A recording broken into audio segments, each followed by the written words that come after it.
There's a massive deficit with most personal trainers in New Zealand that I see constantly from my clients' experiences with other trainers before meeting me. And that is a lack of understanding on how to program.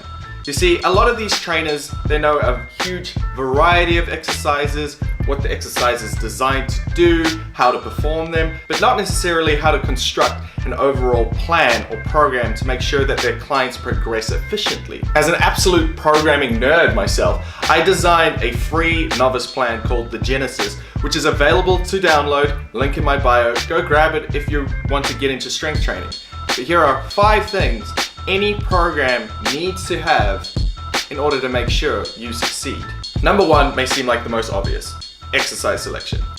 You need to select a range of exercises that cover all aspects of the body to make sure everything's getting hit. Now, the nuance of exercise selection is you can't have too much exercise selection in a plan, otherwise you're just going to fatigue out and not get everything done to its full extent.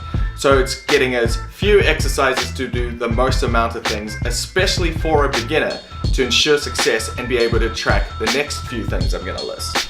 Number 2 is adequate loading and volume. The amount of reps you're doing, the amount of sets you are doing, and at the correct weight. Now, if you don't put enough weight on the bar to begin with, you're not going to be stimulating any sort of response from your body, any adaptation, whether that's a muscle building adaptation or a strength building adaptation.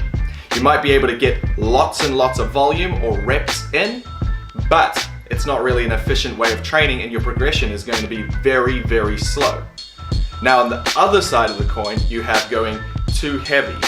Sure, too heavy might make you feel like you're working hard, but because it's so heavy, you're going to be able to perform less reps, less sets, and therefore you're not going to get adequate volume.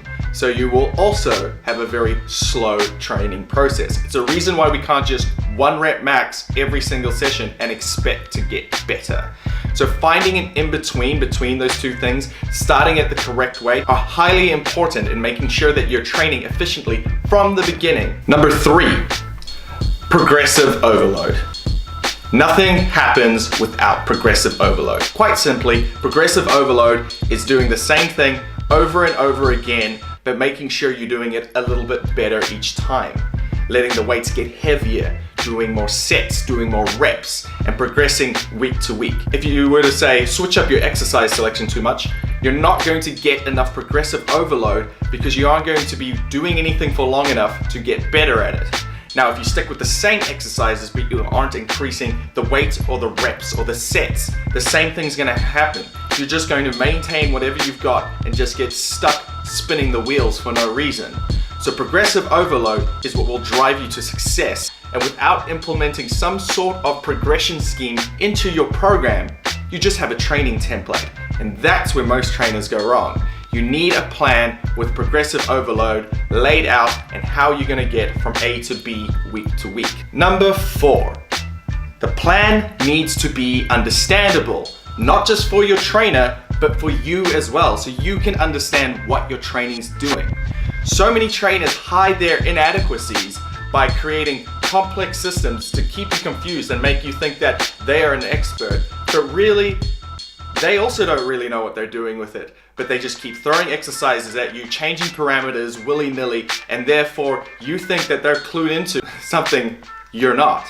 You should be able to look at a workout program and understand why it's working for you and how it's working for you, especially as a beginner. People that are really clued into training don't hide behind big words and complicated systems. They should be able to simply break down exactly what you need to do and make it understandable for you as a client. And number 5 is some sort of auto-regulation. So auto-regulation is playing to how your body is responding day to day.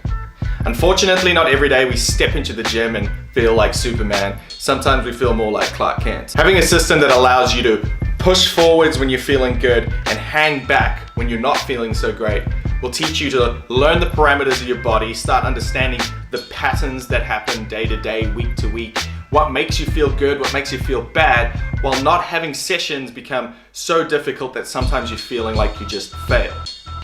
There should never be any sort of failure in workouts. Sometimes you're gonna do better than others, but they all need to head towards you obtaining whatever goal you're after. After all, if you've dug yourself a hole, the worst thing to do is keep digging. So you need a plan that allows you to take a step back, have a breather, and get back into it when your body and nervous system is ready to take on the challenge again.